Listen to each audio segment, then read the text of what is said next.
L'accueil est la première marque d'attention que l'on accorde à un client ou usager.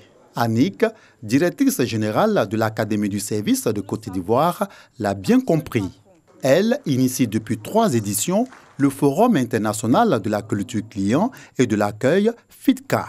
Le digital, une clé pour révolutionner la qualité de service en Afrique, c'est le thème choisi. Le digital, pourquoi? Parce que nous sommes en retard, faut le dire, sur tout ce qui est qualité de service, expérience client. Et aujourd'hui, le digital nous permet d'être en contact avec nos clients, quel que soit l'endroit où le client se trouve. Et c'est vraiment important qu'on utilise ces outils-là pour pouvoir améliorer la qualité de service. Le pays à l'honneur est le Maroc. Le secteur digital, le développement, service à la clientèle est fractionné en plusieurs sous-secteurs, mais en tout cas plus de 10 milliards de dirhams, c'est-à-dire 1 milliard d'euros, sont exportés par le Maroc chaque année via les différentes entreprises.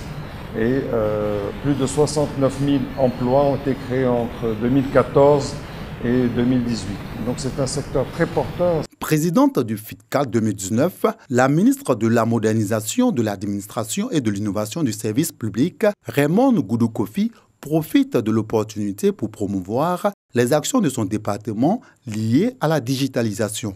Le portail Milieu est un outil interactif dédié à l'usager client qui a pour but de recevoir les requêtes des citoyens. Milieu peut être accessible via le site internet www.servicepublic.com. La charte d'amélioration de l'accueil vise ainsi à renforcer les liens de confiance entre les usagers et l'administration à travers la promotion de la culture de l'accueil, de l'écoute, du recueil des attentes des citoyens et la facilitation de leurs accès aux services publics. Le FITCA 2019 au siège de la CGC dans la commune du Plateau se résume à 2 jours meublés essentiellement de rencontres B2B, de conférences, de partage d'expériences et d'expositions.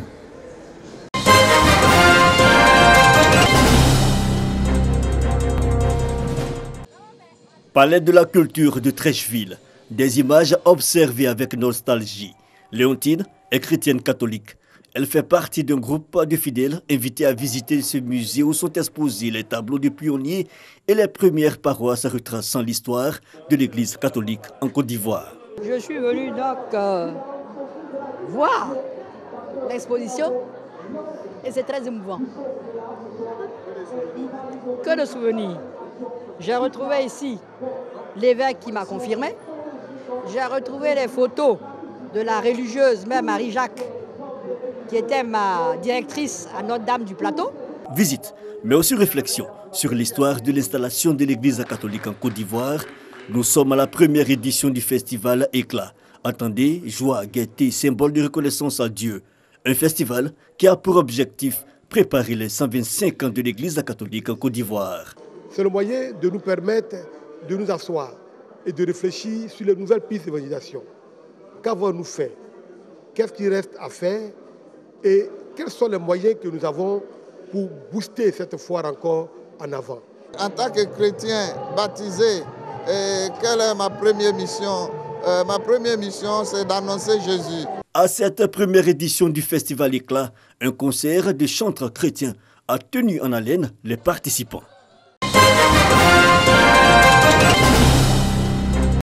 Agua a battu le rappel de ses filles et fils pour la cérémonie de consécration de la nouvelle chapelle Saint-Paul. Un ouvrage réalisé grâce au concours de toutes les bonnes volontés. Le vœu exprimé il y a 25 ans par les fidèles catholiques de la localité vient ainsi de connaître un heureux aboutissement. Le porte-parole des populations, Paul Assemiankwa, a salué les dignitaires du Saint-Siège pour leur contribution avant de demander à Monseigneur Yulo Touabli de traduire la reconnaissance des populations au pape François pour cette consécration. Le Vatican était le premier à donner les premiers fonds. C'est à partir de ces fonds-là que nous avons fait la fondation. 25 ans, c'est beaucoup. Mais pour Dieu, ce n'est rien du tout. Le plus important, quand on fait quelque chose pour la gloire de Dieu, on prend le temps pour bien faire. La cérémonie de consécration a été officiée par Monseigneur Jean-Jacques Kofi Wakwame, évêque du diocèse de San Pedro. Je crois que bâtir une maison, c'est reconnaître que Dieu est présent. C'est faire le rassemblement de tout un peuple. Et aujourd'hui, si j'ai une prière à donner, c'est que le peuple reconnaisse que cette maison est sa maison. La communauté a dit merci au diocèse de Yamoussoukro qui s'est aussi impliqué fortement dans la construction de cette église. Prières et louanges à Dieu ont ponctué cette célébration à Agua, dans la sous-préfecture de Mbato.